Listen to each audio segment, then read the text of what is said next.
Love bears what otherwise is unbearable. It believes what otherwise is unbelievable.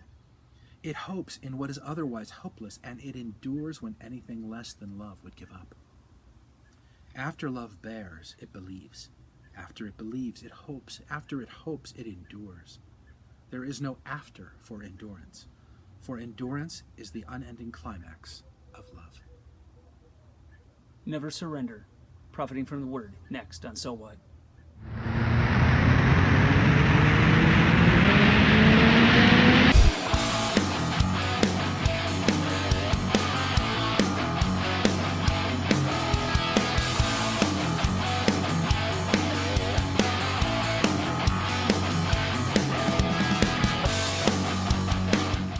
Hi, I'm Chris Dorman. And I'm Don Waite. Welcome back to So What? We are continuing our look at A.W. Pink's book, Profiting from the Word, the Scriptures, and Love. How do I know I'm profiting from the Word when I read about love?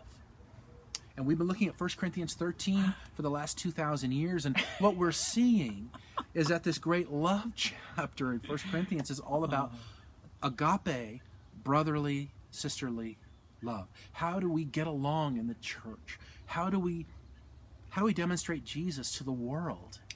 How do we do that? What does love really, really look like? And this week we're on 1 Corinthians 13:7. Love perseveres. Love always perseveres. Right? Endures all things, or always endures. Yes. What does it mean to endure? Right? I mean, I think, honestly, I wasn't just thinking about this earlier, Chris, but we live in such a land of waste. Things don't endure, right? We throw things away. No, we do. I mean, it's so easy for things to just kind of wear out and they're gone, And to endure, that's a big deal. And for friendships to endure, it's an uncommon thing. For relationships, for even marriages, it can be very difficult for things to endure. Mm-hmm. Jobs, bands, they break up before the album even comes out. I remember one of my greatest disappointments was when the Rage of Angels album came out in the late 80s. I loved those guys. Those guys were awesome. Rage of Angels, man, that's so awesome. I can't wait to see them. Oh, they already broke up? Like, what? Right? It didn't endure. And so talking about love and endurance is a really interesting conversation, Chris, especially as it relates to the church. Yeah, and the word here, hupomeno, is used. The reason why this podcast is called Never Surrender is that, first of all, that love, it perseveres, that it endures, it bears everything, it bears calmly and bravely, it withstands resistance and conflict. It's a military term. Charles Hodge and John MacArthur, in their discussions of this passage, talk about its use as a term for the military when you've got to hold a position at right. all costs, that there is no surrender. You must hold your ground against all opposition, no matter how fierce the attack, no matter how hostile the enemy. You must stand firm. Those who endure to the end shall be saved, Jesus said. Same word. Okay? Yeah. That's what love is. That's what love does. It doesn't surrender. Well, Chris, here's the thing that's so hard about this is we've talked about it a little bit in the past. We may have referred to this in the past. But this whole context, crescendoing in love enduring, that crescendoing in love enduring is presupposing that we have relationships that are close enough in the church that we would have the opportunity for it to endure. Right? That we would be close enough where the admonition to endure and to put up with it and to not let go and not surrender would actually be something we could do. Yeah. So what does that mean? So we've been struggling with this as we've been talking about the practical implications about it. Our whole podcast, So What? Is about making theology practical.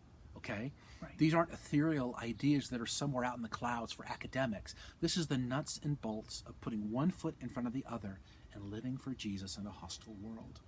Jesus said, "The world will know you're my disciples by your love for one another." What should that love look like? We're seeing that now in this, looking at love in 1 Corinthians 13. This tells us, this is the definition of what love is. But the truth is, most of us, here in the West anyway, in our consumer culture and our individualistic nature, church is really a place it's a place where we go. It's a destination. It's not a family. And so, because church is not a family, we come and go as we please. Look, in the last 18 months with the pandemic, how many people, a lot of people, have really stopped going to church. And they're not going to go back because they found their needs were met by watching a video, okay? And that was enough for them, because their understanding of church is a place where you go to listen to someone talk to you and teach you and instruct you, and where you sing songs and worship, and then you pay your tithe, and then you leave. And that's completely foreign. That is not ecclesia. It isn't. It's not family. And the message in 1 Corinthians 13 was written to people who are living as family who aren't getting along. Right. Okay? And that happens in family. Addressing the dysfunction that happens when people are close enough, and sin gets involved, and brokenness gets involved, and messiness gets involved. Right. Here's how you deal with it. Right. But honestly, it's foreign to our context in the modern church, at least here in the West, Chris. Right. And so, really, what's the takeaway? Is we need to move toward one another, towards something more than just simply watching this podcast. Right? I mean, we love that you tune in and that you're watching this right now. Thank you. But we need more. I need more. You need more. You need more. We all need more than this.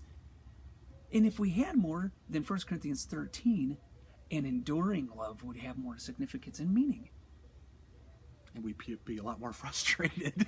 Well, because we see how hard love is. But remember, that Jesus said, the world will know you're my disciples by your love for one another. Right. Okay? That's our primary witness to the world, is our love for one another. Yes. Not our political positions, not our position on societal issues. Okay? It's really about our love for each other, which is why the Apostle John, when he was too weak to stand, when he had to be carried everywhere, he had one message: love one another. Yep. Love one another. That was it. He could barely speak. Okay? But that was his message. Love one another. Right. Because he understood the power of that love and what it could do. And if you remember our series on the church, what love did, it won the world. Yes. It did. It won over the world. And John said the source of that is, look, we love because he first loved us. And so really the model for this enduring love is Jesus himself. Yeah. Right. And I mentioned, we've been talking about how, and as we've been looking at these passages, especially last week, how convicted I was, is that, Jesus did not give up on me. Jesus does not give up on you.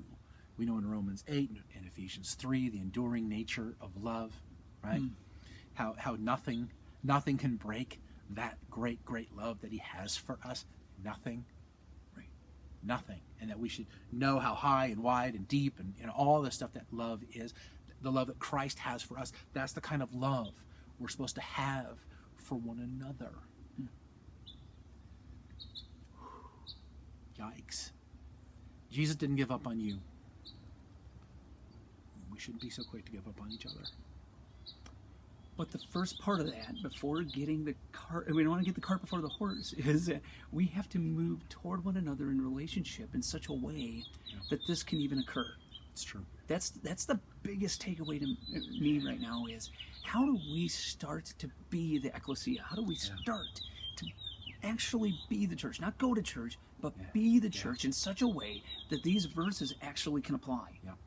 And not virtually. Friends, we have virtual communities, okay, where echo chambers is really all they are. Yeah. Okay, but we really need physical connection. Why? So we can be a physical, so something visible for the world to see, something to see. That's what we need. If we're truly interested in winning the world for Jesus, then you know what? We need to move towards one another in brotherly, agape love, a love that endures. That's it. We have to do that. We have to commit to moving toward one another and getting getting out of our comfort zones and risking a lot. That's the key, right? I mean, it is risky. We acknowledge that. Yeah. You know, look, that inherent in what we're saying is that we're saying that God's calling us to open ourselves up to being hurt. Yep. I've been burned in the past. You've been burned in the past. God's saying, you know what, not enough. You need to move forward again. You need to open yourself up, knowing that I could get hurt even more than I ever have in the past. Because the reality is if we sink deeper into this, if we're committed to this, we actually are saying, I'm willing to be hurt even more than I have been in the past. That's very scary. And I don't blame any of you for saying, I don't want that. No, in my self-obsession, I don't want that either. But God's calling me to something greater. God's calling us to something greater. Yeah. Now, we're not talking about abusive people. We're not talking about stuff like that. Okay, we're not. But we're talking about, you know what? Oh my gosh, look what they're wearing today. I don't want to hang out with them anymore. Do you hear their voice when they sing in church? It just drives me crazy. I'm only laughing I'm because going I've to a been that different guy. church. I've been that guy. I'm going to a different church now. I mean, they don't serve the right kind of coffee in the coffee shop. Come on. No, it's got to be bigger than that, right? yeah. We're not trivializing pain and hurt. What we're saying, though, is if we're going to love deeply, that means we open ourselves up to being hurt deeply, too. Right. It's just the part of the process. It is. It is.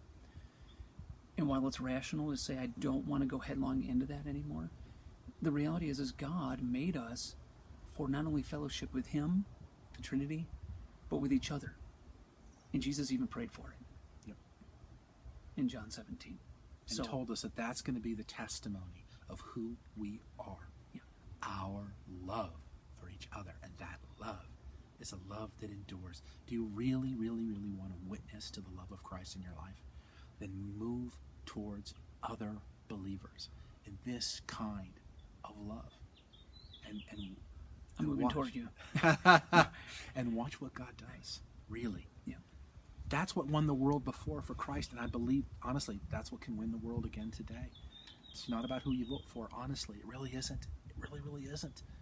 It's about how well you love your brothers and sisters in the faith. That's what Jesus said. Simple, but hard. Yeah.